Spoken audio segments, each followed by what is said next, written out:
Welcome everyone. It is IKYA Live, world news from the spiritual perspective, and the only news program in the world bringing you practical spiritual advice for your everyday life. This program is a discussion. Unlike other news programs, we bring you that practical spiritual advice by taking the events of the day, and IKYA lifts them up to a higher perspective and then peels them apart and unfolds them to look at the spiritual principles playing out in the events happening in the world around us.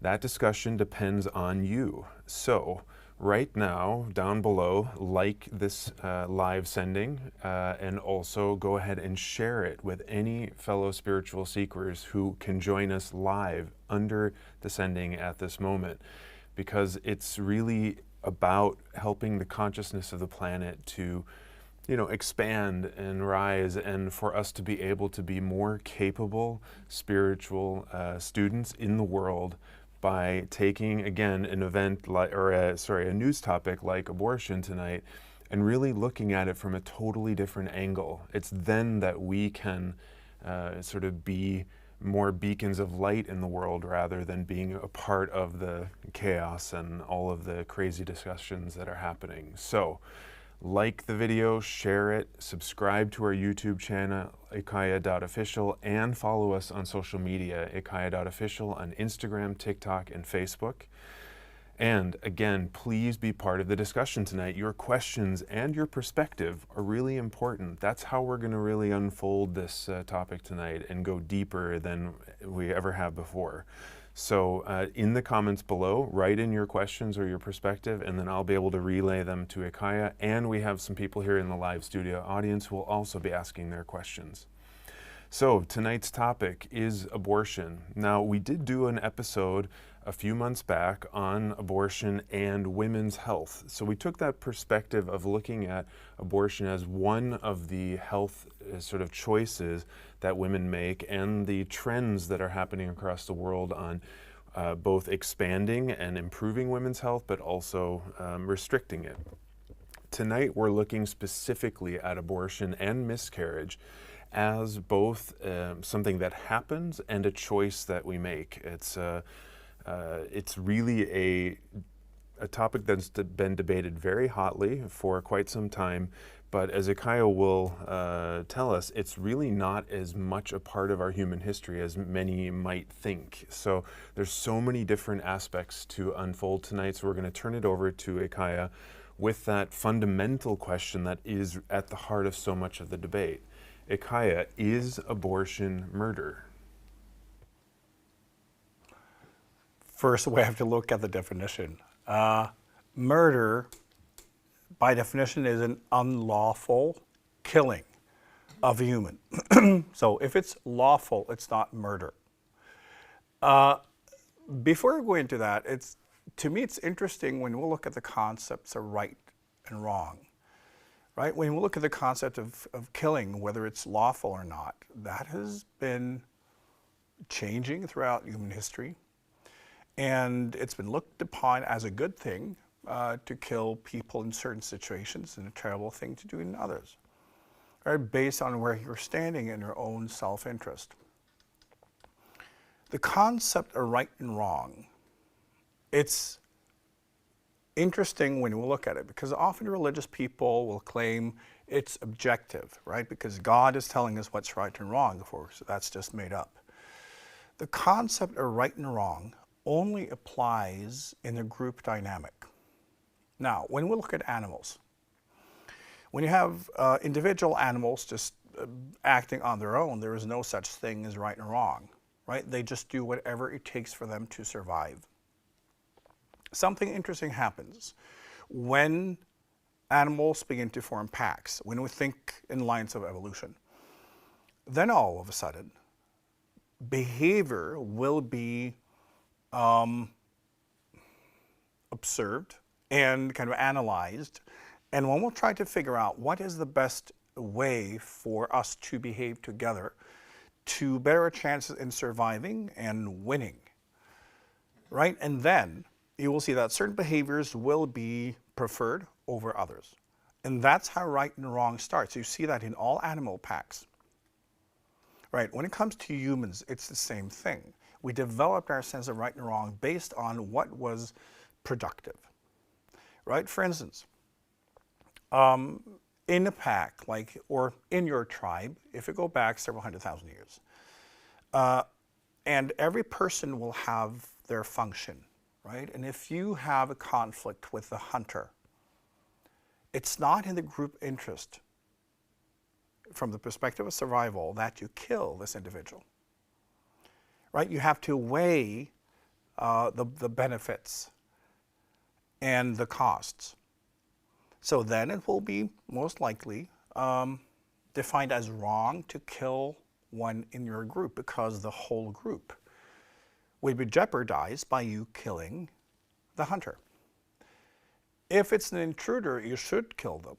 So it's not like killing is wrong, it's just based on what's productive, right? So all our sense of right and wrong is connected to how we survive as a group.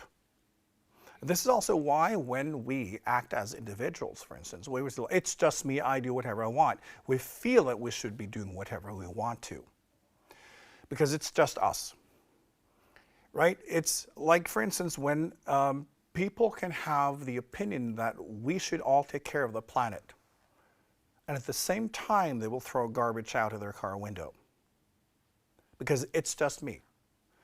So we have this separation between individual behavior and group behavior, and there is right and wrong connected to group dynamic, okay? That has then been developed throughout evolution. So there is no right and wrong, objectively. Also, when we go back in history, how we looked at children, for instance, it was perfectly legal in most cultures to kill your children because they were not fully formed people and they didn't have a function. Again, it was wrong to kill someone who contributed to the group, and the group would depend on that individual to do their job. Kids, not so much. So they were personal property, and you could pretty much do whatever you want to do. That's something we find all over the world. So you can have a very late abortion, and you could say it's smart, looking at which kids are your strongest, and then make your selection. People used to do that too. So it's all based on how we value each other, right? Mostly based on productivity. And now our value system is changing. So when we look at this from a horizontal level, which is just the biological reality, the potential of the human starts at conception. From that moment on, it is a potential human being. So is abortion killing that individual? Yes, it is. So the question is if there is anything wrong with it, and that depends on where you're standing. But is like, the argument is, if you have a cake batter, right, and you make a batter and you put it in the spring form and put it in the oven. At that point, it's a potential cake, and it will become cake. So at any point where you're throwing it away, you can't say, well, it wouldn't, it's just batter. It is a cake if you wait long enough, right? And when we start removing birth as a barrier and just see the development of a human, many people are not fully formed, ever, right? Many people can still be completely kind of useless in their own life and have no productive value to other people. So it's like when you look at kids and the development, when are we a fully formed human? When are we actually contributing? When are we presenting value? Right? And it's just interesting to look at these perspectives and play around with it. Because it's interesting when you look at the potential of a human being, the fetus and the development, and we draw a line there, before that it's okay, after we shouldn't. Why? Right? It's just because we feel that, yeah, we should probably allow abortion, so we'll just make this line right here, and it doesn't make any sense. So of course it's killing. It doesn't mean it's murder. And back to if killing is wrong, not necessarily. What we need to also understand is that in nature, life forms come and go all the time, right? Insects, bacteria, birds, fish, animals, whatever it is, come and go. And humans really don't care too much about that, right? It's completely natural when you see the whole ecosystem and the organism of nature. They come into being and they leave all the time. It's part of the organism. Humans are really not that special. We're also part of that huge organism. And we come into being and we leave. There is nothing special and precious about the human life form. We're part of the ecosystem. And we are as precious as a bird or a fish or a fly. We're not more special, we're just different. We carry a certain spectrum of consciousness that enables souls or atmas to incarnate to have specific experiences. Well, that's the case also with all other life forms. They come in and go. So spiritually, when we look at this, we understand that it is our unfoldment as consciousness that is really going on. And forms come and go. And all forms simply represent a specific point in your own spiritual unfoldment. And the definition of an incarnation is simply that you as consciousness attach yourself to a form so that you may experience through that form as a lens, through that specific limitation of spectrum. And that's all it is. Spiritually, looking at a kind of manifested body is no different than looking at a thought. When you have a thought and then all of a sudden you have another, you don't get traumatized by your previous thought not existing anymore because it's you thinking. Same with emotions and different processes that we have inside of us and things we do. Then we relate to form, and manifestation is in a much more relaxed way. Spiritually, this is how we regard all types of incarnations, and understand that a thought is an incarnation because it's a form, it's a lens. So you're the one thinking, it's the same thing. Spiritually, you are the one gravitating towards forms and expressions, no matter what they are. And they're only there for you to become aware of your exact point of evolution and consciousness so you can interact with your own potential and thereby grow and heal. And then it's the next one. So also when it comes to whether or not we can have abortion, that's just part of human culture. There is no right or wrong. You will gravitate towards your exact point of evolution and the renderings of your consciousness, no matter what they are. So, if abortions are illegal and you need to incarnate through a fetus that's being aborted, well, that's the incarnation you choose. Then, when you've chosen that, the worst thing for you would have been to not be aborted. Because that is your lifetime. It's just like a thought. It's a form that vibrates a special way that represents a lens. And the same thing, you know, in all different versions of the human journey, you'll gravitate towards the exact rendering of where you are at. And it comes and goes. So a lifetime that ends before it starts, that's a full life, if that's what you gravitated towards. And if you incarnate to live for 100 years, well, that was your journey. Both are completely okay. And if you incarnate a place, where abortion is not legal, and that's just what you gravitate towards, because that will still be a rendering of your own consciousness. Remember, it's not just you as an individual, all these layers of consciousness that you are part of. That also represents your journey. So they're just different variations, but spiritually we understand that, oh, right, this is just a mirror image of my exact point of evolution. And then you experience through that lens, and then you move on. Liselotte, tied to this incarnation aspect, Liselotte online asks about miscarriage, and why does miscarriage happen, and is it the Atma or soul that in a way changes its mind, and what is the spiritual purpose of a miscarriage? It's a good question.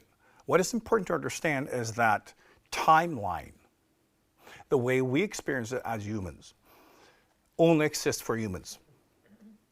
It exists for that kind of vibration and collective dimension that humans exist within.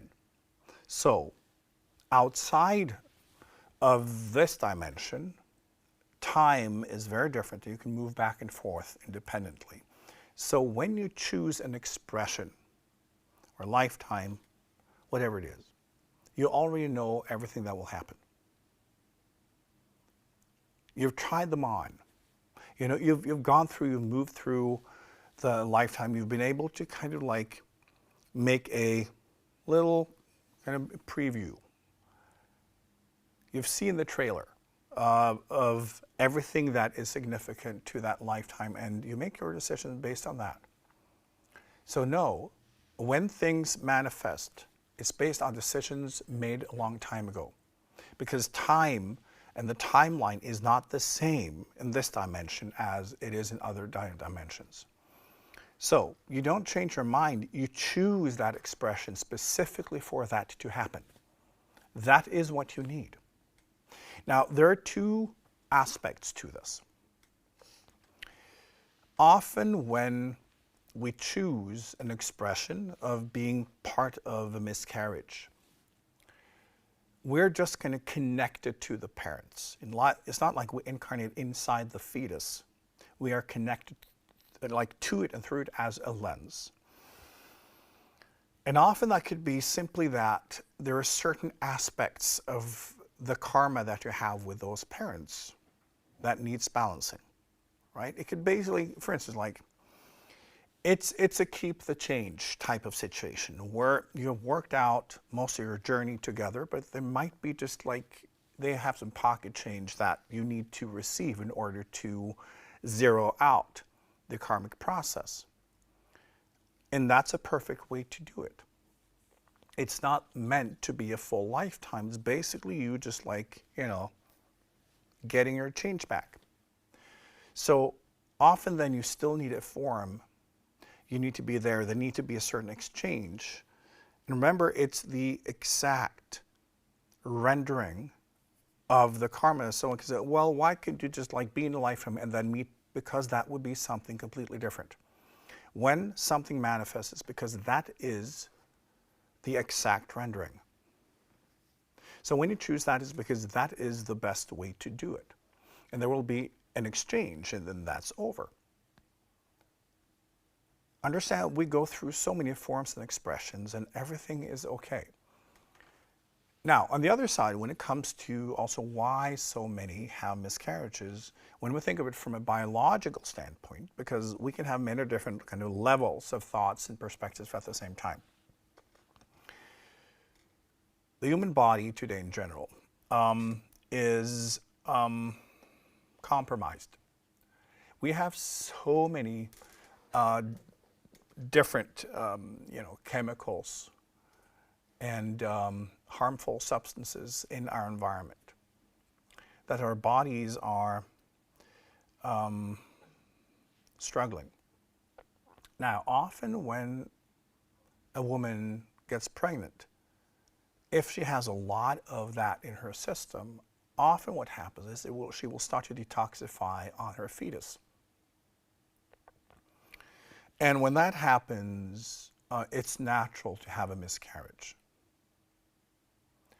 And it's a way for the human body also to then get rid of a lot of the, we could call it toxins, whatever you want to call it, in the system. So that when you get pregnant for real, the baby can be healthy. Remember that humans are not healthy today. We're kept alive through medicine, right? Which is wonderful. But that would not have been necessary if we weren't pumping the world full of harmful chemicals and whatnot. So we are basically slowly destroying ourselves, and we're compensating with medicine. It doesn't mean that our biology is healthy, right? So it's natural for women to have more miscarriages today than they used to. So this is also a kind of detox thing, and one way to avoid that is to work with our health, with proper nutrition, with detox, working with healing, energy, and taking care of ourselves, right? Most people are not. And then nature finds a way by also detoxifying the female reproductive organs by having a miscarriage. It's not what's happening every time, but I've seen this being quite common. Do you have more questions? Online Björg asks specifically, what kind of learning, what's the nature of the learning that an Atma or soul can get from a miscarriage or an abortion? It's the same thing as asking, what can you learn from incarnating? Anything. It's just an exchange. It's just a state. It's just a very short one. It's like, going to visit someone for dinner. It's not the same thing as moving in. Right? Two very different concepts. So sometimes you just go there for a visit. Sometimes there's simply an exchange karmically, spiritually, that is going to happen. And sometimes it's also to traumatize the parents because maybe that's part of their journey. And that's an exchange of both presence and incarnation and journey based on you not needing that lifetime, but you're in the same cluster, which means you're in the same kind of school class. So in a school class or a spiritual cluster, it can consist of thousands of different individuals. They assist each other in their studies, and they incarnate together in different constellations. So when somebody needs to experience something, and that's important for their spiritual growth, well, that will be arranged, right? And it all balances out over time. But when something happens, it's because it's absolutely necessary, and because it will benefit the growth of healing of everyone involved. So do not think that when then a pregnancy is ended, either through abortion or miscarriage, that there is something wrong. It's just, well, that's the expression. And all of those involved are part of that expression, and they are learning and healing through it.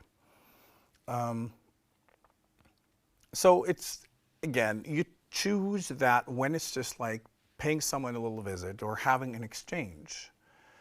But there are so many different ways to express ourselves and to be in communication, right? And understanding that when something exists as a potential, because if you can imagine that absolutely everything exists as potential, every single shade or variation of everything that can possibly be exists as potential. And the moment there's a match between a potential and a karmic process in a soul, or Atma as we often call it, then that will be released and it will come into being. It's as simple as that. And whatever it is, it's a matter of gravitating towards the correct rendering or form or expression based on the exact karma that this individual is working on. And that's why looking at like right or wrong or this or that is not productive, because that belongs to, in this case, human culture, human value system, religions, whatever that is. And that is also part of the karmic journey, right? But that's a whole different thing. Spiritually, it's just whatever is necessary, because we all know spiritually that wherever we are in our journey, our next step means working out the karma between where we're standing and the next step. And that will take the necessary forms. And we will relate to them just like you as a person relate to a thought. When you have a thought, ooh, a thought, and you're thinking, and then the next one, it's gone. Okay, on to the next. That's how we relate to forms spiritually. Hmm? We have a question from Lena in the audience. In some countries, I think it's Poland or something, it's been more strictly now that it's not allowed with abortion. And why is that collectively that we are going more back to the old days, if you can say it that way? This is actually quite interesting. And one thing that has not been discussed a lot, the real reason for this is the population decline. So we're now at a level in the industrialized world where childbirths are not enough to replace the population, which means there is a decline, right? And when you look at that, it doesn't seem logical that one should kill babies, right? So this is the real reason. This is also how power works. Because if you want people to be in on it, because you can't just like, because we need more babies. People, you can't force me. Yes, we can. So what one does is over time to massage and influence how people think and their value systems and all of that, to change the culture and then to change how we think. And this is what's happening. So there is a communication strategy behind it from a lot of powerful kind of individuals and organizations and all of that. Remember also, this is part of the organism that is life, also doing its thing. So this is not conspiracy theory, it's just understanding that life will always find a way. So this is also part of why we can see that the thoughts around this are also changing, right? And we're starting also to realize, yeah, actually we are killing, fetuses. There's no way around it. The question is if it's murder. So again, what we thought as a society, especially in the West, that if we give people a better life, right? If we make it easier to have children, all benefits, well then people should start their families. But the reality is that the opposite happens. The better lives we have, the fewer kids we get. You would think that, oh, I'm rich, I can have many kids. No. When you live a good life, you experience a sense of purpose. And this is very interesting, because the most important reason why people have kids, when we go back in time, and we look at human genetics, is a sense of purpose. Because that is from the point of evolution and the human life form as a collective life form. It's the most important thing you can do. Life are basically two things, survival and procreation, right? Do both successfully and then you die. That's the mission as a life form, right? And then, as we have developed our civilization, we can have a sense of purpose without it. So, when we fill ourselves with purpose and we have a nice job, we do interesting things, kids are kind of an inconvenience. And we don't want it. And we've seen, for instance, in Scandinavia, it's really interesting because you have maternity leave for both mom and dad, all government paid. You have heavily subsidized kindergartens. You have all sorts of programs and support and this and that. And people are getting fewer and fewer kids. It's not about support. It's about a sense of purpose. So this is why poor people also have more kids. It's also connected to lack of health care, right? They don't have access to health care and they have less going on in their lives. So when you're struggling, when you feel that you are in a state of trying to survive, you will have more kids, because it's also a survival strategy genetically. In the old days, right, if you had kids, they could help you on the farm or to fish or whatever. They would be part of your workforce. It will increase the chance of the family's survival, because you would have your own little tribe going. And as you got older, they would take care of you, right? So it's always been that poorer people have had more kids. So if we want more kids, we have to do the opposite. We have to take away all the subsidies and all the programs and make, you know, people struggle. It's not going to happen in our part of the world, but it's just, there's a reason for this. So what do? At least we can try to have fewer abortions, right? Because, well, should we force people to have kids? Well, you know, most pregnancies, when you look at human history, they haven't been planned. They're with the result of sex, right? So it's a natural outcome of a male and a female having sex. And if we want our civilization to continue, we need to produce kids. And back to the right and wrong only being what is productive for the group, not for the individual. Then what you want as a male or a female individually is not important anymore. So this is both very simple and very complex at the same time. But back to, you know, the comment here, the population decline is the trigger for this kind of change in, actually, kind of a value climate around abortion. But it's kind of ironic then, at the same time that many are talking about, you know, banning or restricting abortion, there's also then talk of restricting contraception. So not only are you not allowed to do anything about an unplanned pregnancy, but then you're also not allowed to prevent one? Well, it's how to get more babies. So it's quite logical.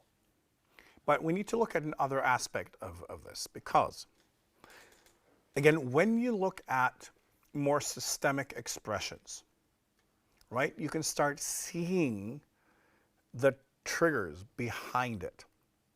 Now, when it comes to countries wanting also to ban contraceptives, it comes from a different place. Because throughout history, religion and religions in general, they were developed to control the masses. It's always been about mass control. And I've talked about this extensively. It always comes down to this. You have to control people's sexuality, because then you've got them. If you can make people feel, when you look, for instance, the Christian religion, right? Being a sexual person is natural. Having sexual desires and energy and wanting to explore sexuality, it's completely natural and healthy. Now, when you can make people feel ashamed or guilty or believe that they will end up in hell, they're possessed by the devil, to have completely natural and healthy urges, you have them. Because that will mean that a person will internalize submission. Because then, oh, I'm possessed by the devil. I'm a bad person. I need to be saved. Take my money. Tell me what to do. And to repent, the power organization will tell you what to do to get you in line and gradually remove your free will. So, when we are moving, like in those phases of history where we're moving towards authoritarian ideas again, then we will always see that one attacks sexual freedom. Remember, for instance, in Germany, in the 20s and 30s, they were extremely liberal sexually. They were very, they had, ever since like late 1800s, Germany was leading like a body positive culture with relating to the naked human body as something beautiful and natural, and also with sexual expressions and all that. In many ways, in the 20s and 30s, they were more progressive than we are today. And then, of course, what happened, happened. So attacking sexuality and turning sexuality into a moral question, that is always how you make people to internalize submission to power. So when you have people who are like drawn to authoritarian ways of thinking, they always want to attack people's sexuality. And this is also part of, when you look in the States, the whole discussion around LGBTQIA plus rights. It's the same thing, because it becomes a moral question. And it's interesting because the people who talk about that are also the ones who talk about, I want my personal freedom, but only as long as it's the Bible and guns, right? But it's how we work as a group, as humans, and you can see it throughout history. So this is now part of why we want to ban contraceptives as a culture, that we see the expression of that many places. The same thing with abortion is, number one, make people have more babies, but it's also attacking the right to your own body, right? Look at, the history of the church, how especially the female body became a commodity, right? Because it's especially that one. You can also see in Islam where a man becoming sexually interested in a woman, it's her fault. She needs to suit up, right? And it's all of that. It's making sexuality something dangerous that needs to be controlled, and it's how we then show our devotion to God. My perspective is we should turn that around. Our sexuality is an expression of our divine flow. It's part of our divine conversation. It's the closest we as humans can get to create life, right? Having sex and being in that space where we connect to the life force, right? And when you connect with someone sexually, for real, you have that experience, right? No matter what type of sexuality you have, when you connect with someone, that way you can feel the life force. That is the energy also. When it's between a male and a female, that can also be part of starting life. So it's divine. And religion has always tried to make sure that people do not connect to their own natural divinity, because why would you need religions then? Why would you need to submit? Why would you need someone to control your body and tell you what you can do with it, what you can't do with it? I've always said that, if you need the threat of hell in order to be a good person, you're not a good person. It's only when you don't have any threats and you still behave from a place of good, only then are you a good person. So we need to be free. We need to make our own choices. We need to express ourselves, right? But when it comes to control, especially when it comes to religious control and mind control, controlling our bodies and sexuality is a big part of it. And you could also say that the whole abortion thing is definitely also part of this complex. Doesn't it even expand when you combine the ban on abortion, the ban on contraception? It's like you're forcing people to have children even when they don't want it, because you're working against that human nature that people are going to have sex, period. There's just no way around it. Yes, but one can look at it from a different angle also when it comes to like forcing people to have kids. You could say it's not quite like that, because if you're simply removing a strategy of intervention, you're not forcing anyone, you're just taking away something that in many ways is unnatural to start with. Having kids is a natural event. It's something that we should want. We should want children, we should welcome children into this world. And it's a natural result of having sex. So from a society point of view, when there is a need for more children to maintain the number of people that we need, it's not really about forcing anyone. It's about taking away the opportunity to not have their children when they have basically done what normally would result in children. And I think it's also then for people to take responsibility. And it's also interesting that today, like, we know how babies are made, right? It's not difficult, in most places at least, you know, to use contraceptives, to use pills, this or that. We know how to avoid it. So there's something about the personal responsibility part here that I think we also can look at as a society. So, yes, as a society, to try to facilitate more children, that's a strategy. And it's not necessarily that there's anything wrong with it, right? Because we can also see in many ways that abortion, is it really, you know, a good thing? When we look at it from a cultural perspective, right? It's not one of the proudest achievements we can look at as humans, right?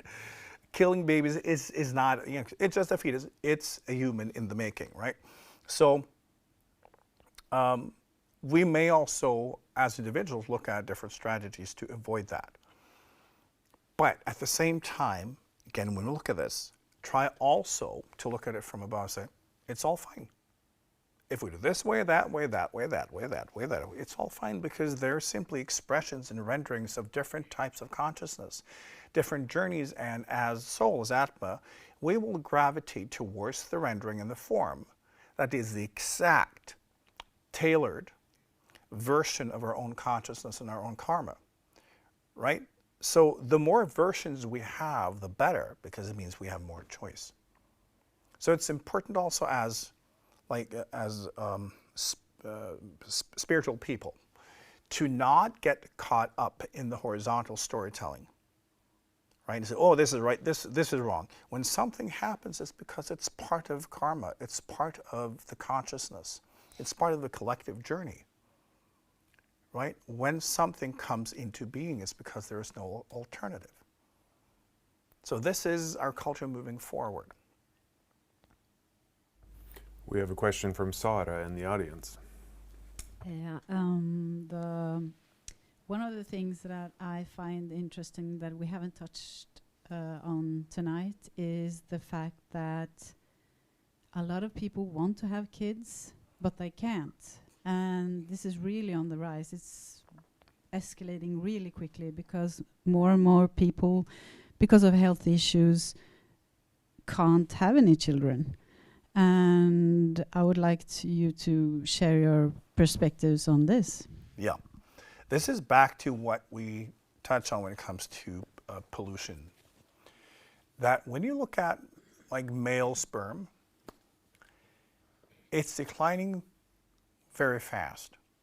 And a lot of guys cannot have children the kind of normal way anymore. They will need to have like sperm selection, and it's because we are basically destroying ourselves through everything we do in our culture.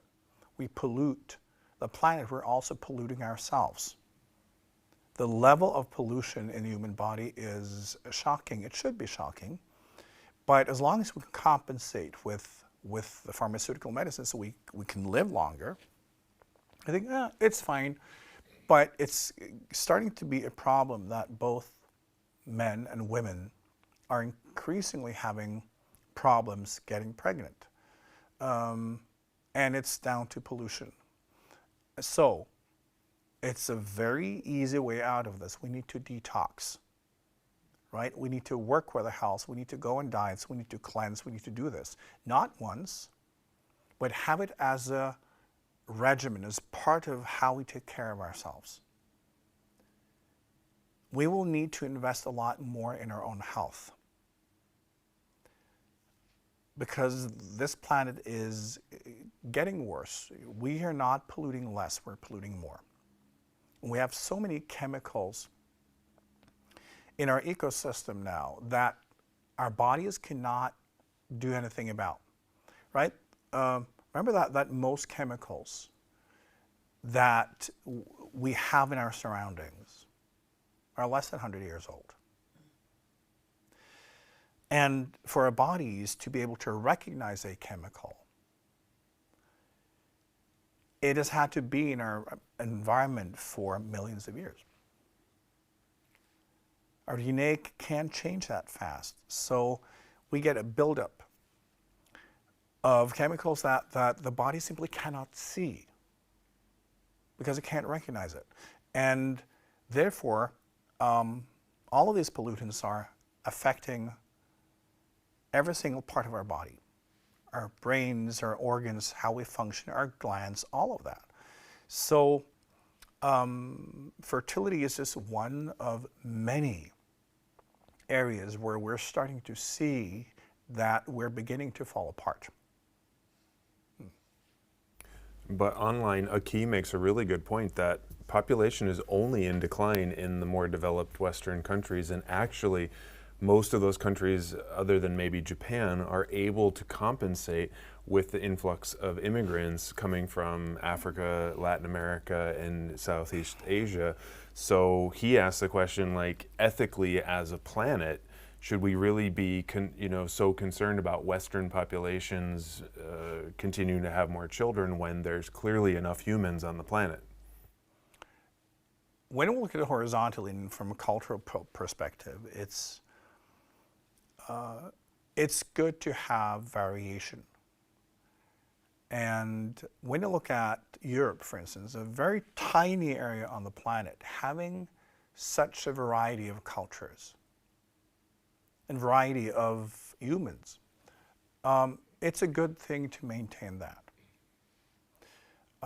And as Africa rises, they will begin to have less kids too.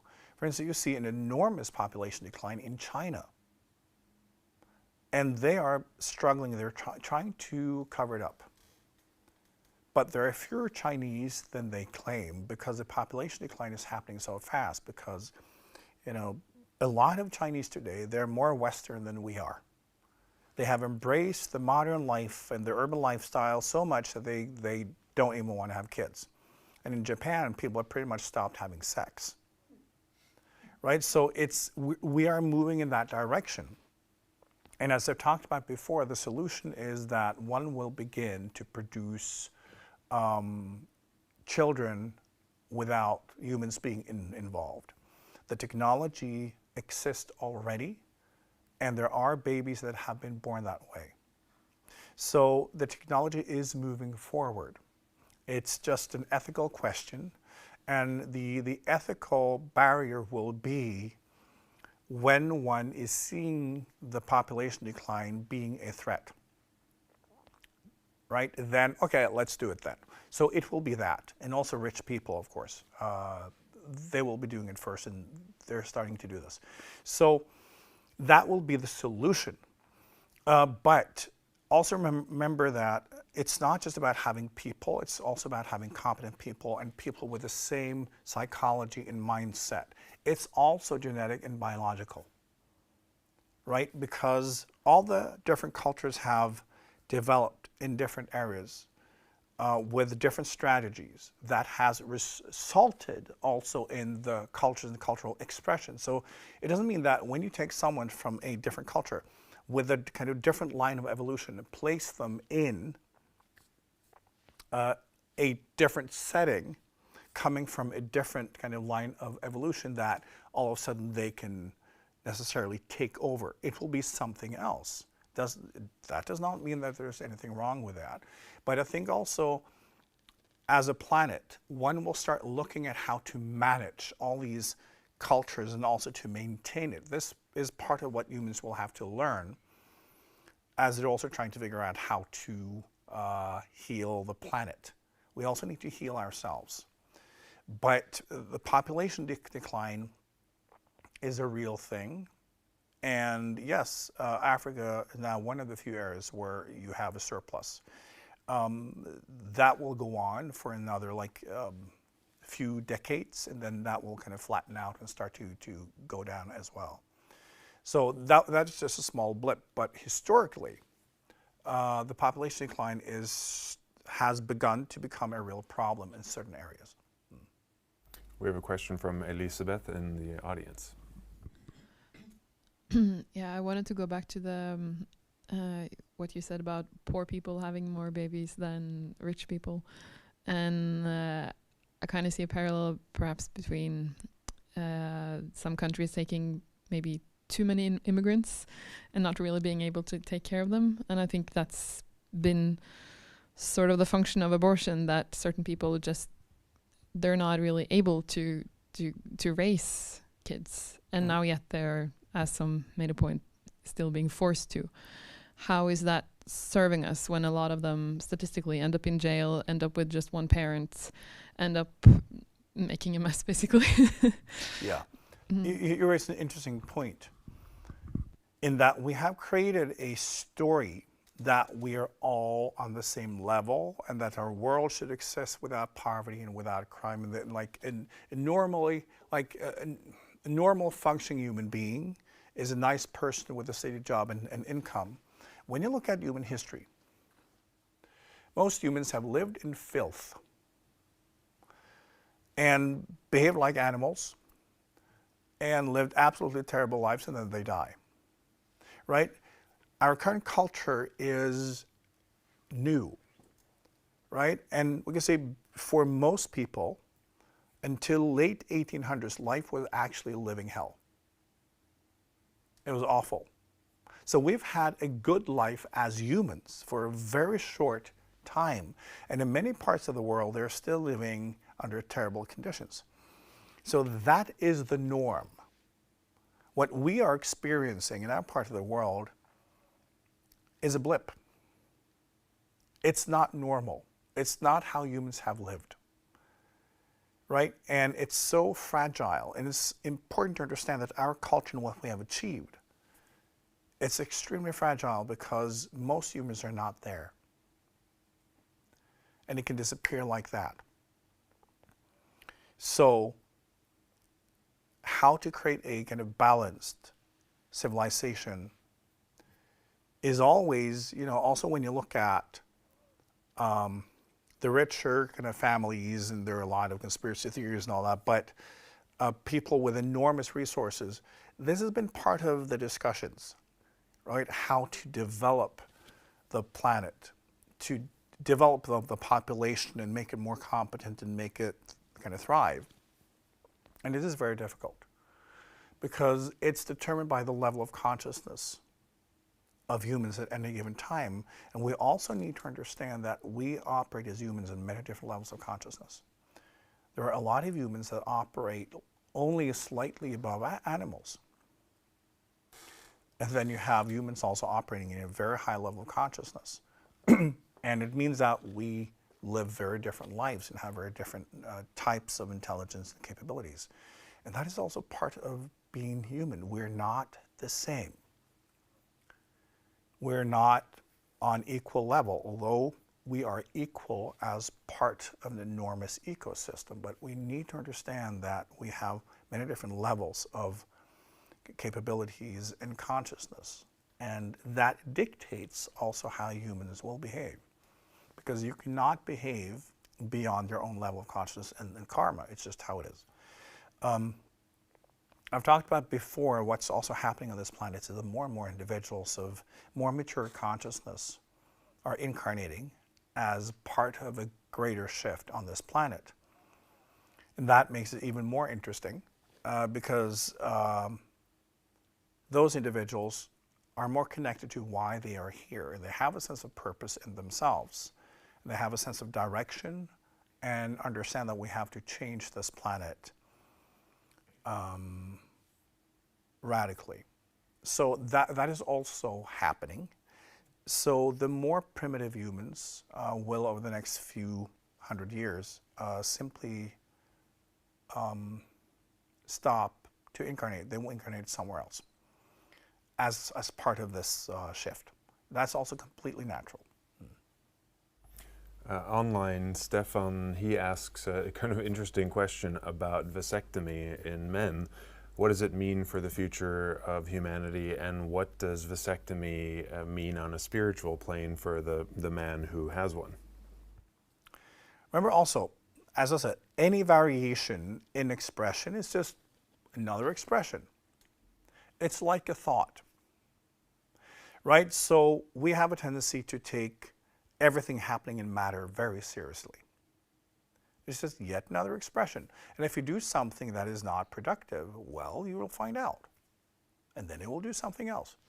Our spiritual existence consists of us having complete freedom in a never-ending universe. And we can gravitate towards any type of experience and expression that we would like to investigate. And we figure out by going through all of these different forms of incarnation and expression what works for our growth and what does not. So again, we like as humans just look at the religious way of thinking that there are consequences. It's just an ongoing conversation, a never-ending organic explosion that is existence. So you can do whatever, and then you'll just investigate and learn, how did this work out in this dimension? You know, if it doesn't work, well, try something else. So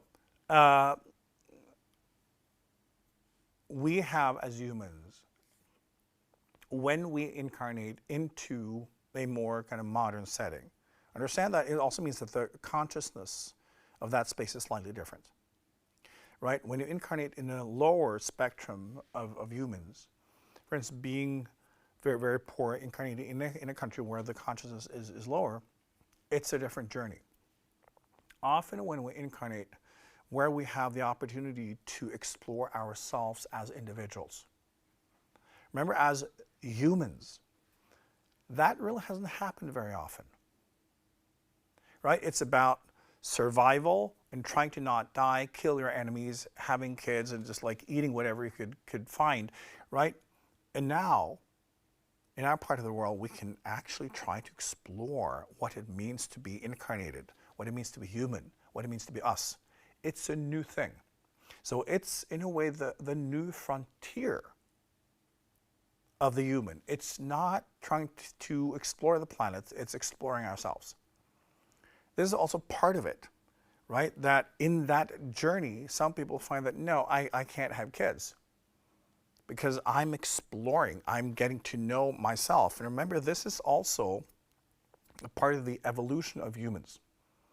Over time, humans will not only be a biological life form, it will also be a life form of consciousness. Like many life forms on other planets that we're connected to, but humans don't understand yet. So it's part also of that journey, right? So when you are exploring yourself spiritually, even in your human and getting to know yourself and doing all of this, you are also an explorer. You are also part of pushing the boundaries of the collective human life form. Right? This is also skill building, but on a different level. It's like when you go back in time, you know, and humans developed different tools and they discovered like how to grow stuff. This is the same thing. Discovering us beyond survival. in many ways, it's the greatest discovery that humans have ever made, and they're not completely aware of it yet, because it's not become part of the collective mind. So many of you as individuals, you may have kids, you may not, but often you will see that among those who see themselves as the explorers of spiritual work and growth work and trying to figure out what it means to be human, they have fewer kids. Because it's more about their individual journey. And it reinvents the purpose of humans and how humans see purpose, right? Because it used to be about getting kids, not dying, all of that. And then it's, no, I exist as me. This is an incarnation form I am in as consciousness. It's a completely different concept, right? So that is also incarnating in the collective human.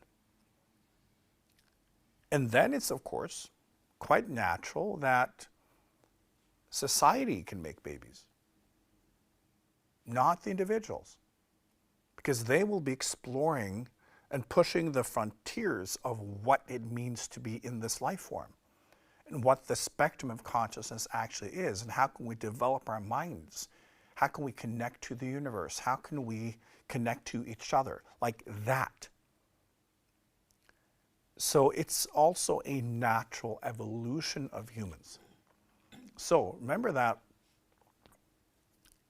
within the next 100 years, human babies will mostly be born through an industrial process. It will not be anyone being pregnant. So the whole question of abortion will be gone, because the amount of humans coming into existence will be managed and monitored, and one will develop the humans that society can say, well, we need people with those characteristics, and now we need with those characteristics, and that will be completely natural, because one would see that just having kids willy-nilly and then seeing who's got what talent, that's not very intelligent. We need to look at society and what we actually need. So if we see that we need people with certain skills, well, let's make those.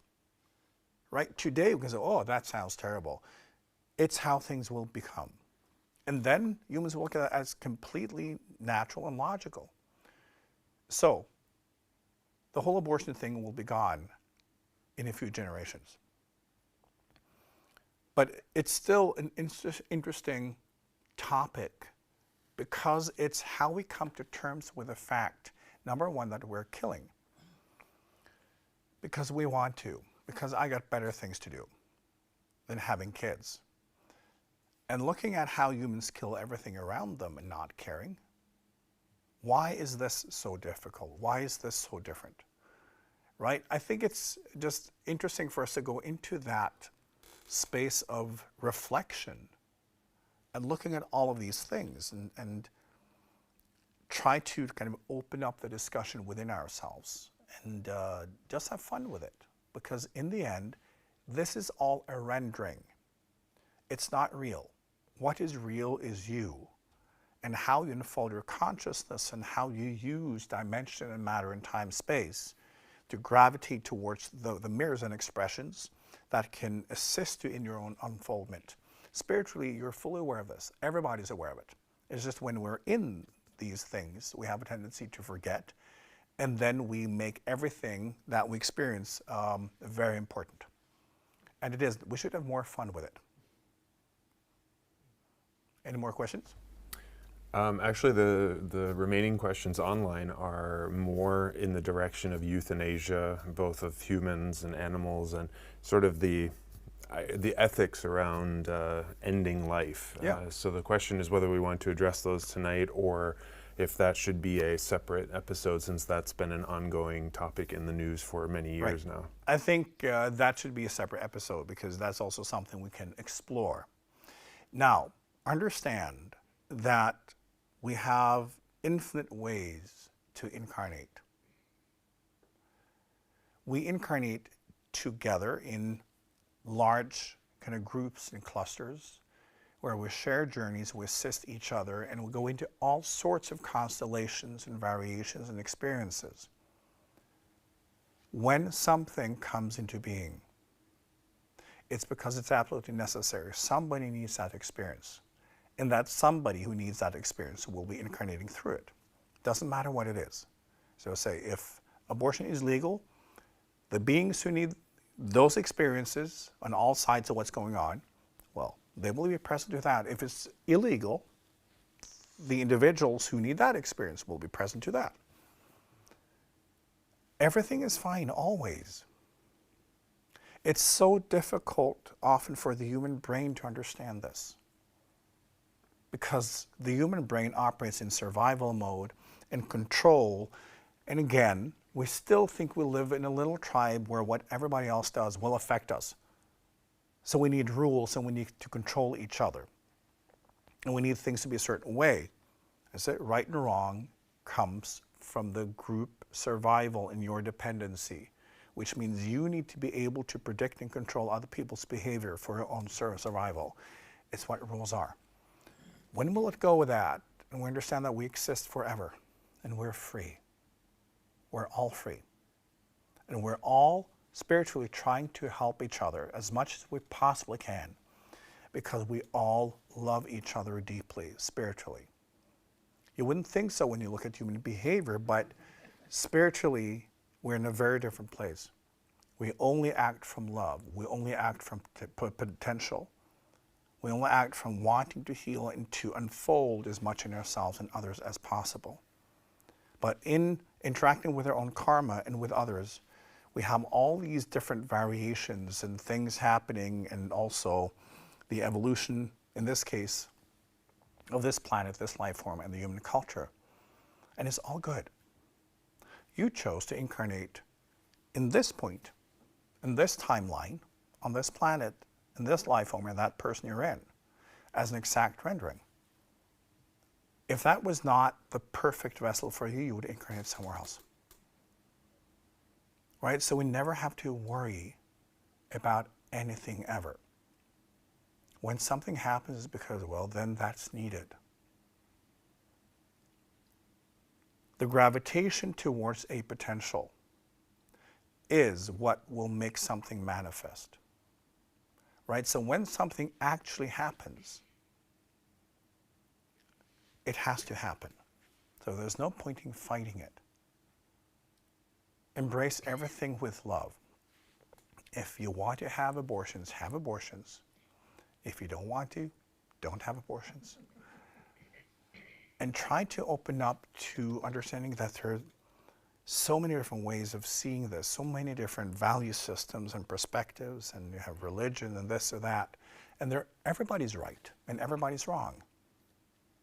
And then it doesn't matter. So embrace everything. Embrace every variation possible.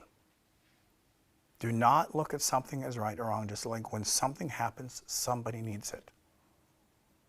And then we move into a state where we fully love and appreciate every shade of everything in existence.